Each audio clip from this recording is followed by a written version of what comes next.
Good morning, Steve Reed in Chicago with the morning grain comments. Today is export sales day, and there is some talk that new crop soybean sales could be as much as 2.5 million metric tons. That is maybe offering a little bit of support, with November beans up now 9 cents at 9.86, and back to the 20-day moving average for the first time since May.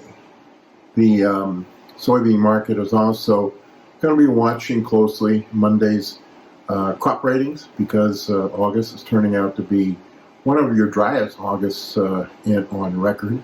We haven't had a lot of heat except in maybe the southwest plains, but temperatures should moderate next week. And the driest spots is probably in Ohio, southern parts of Indiana, maybe even southern Illinois and the Delta. So we'll see if yields there decline a little bit because of the dry August. Still looking for some pretty big yields across the central part of the Midwest.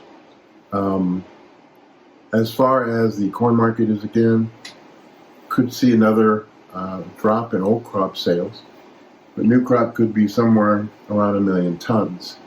Last week it was 1.3 million tons. So we'll see if there's any pickup. There was yesterday some sales to Mexico and Colombia. Ethanol production was up 6% from last year.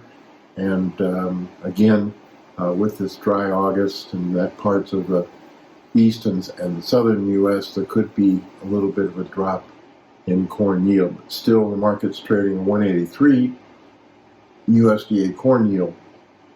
You could see maybe a little bit better export numbers, with the U.S. still the cheapest versus Brazil and Ukraine. And we're watching pretty closely the dry start to both Brazil and Argentina's crop season. Farmer still, though, has a lot of corn to sell, and we continue to be in a pretty wide carry between SEP and DEES and March, awaiting for that grain to move.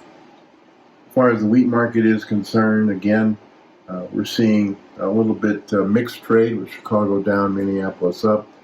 Market continues to hover around season's lows. Both corn and wheat nearby futures are not near the 20-day moving average like beans, and wheat market continues to try to digest the aggressive nature of the Russian exporters versus the lower Russian crop. The Black Sea continues to be drier than normal. We also note that the Canada crop came out at 34.4 million metric tons in wheat.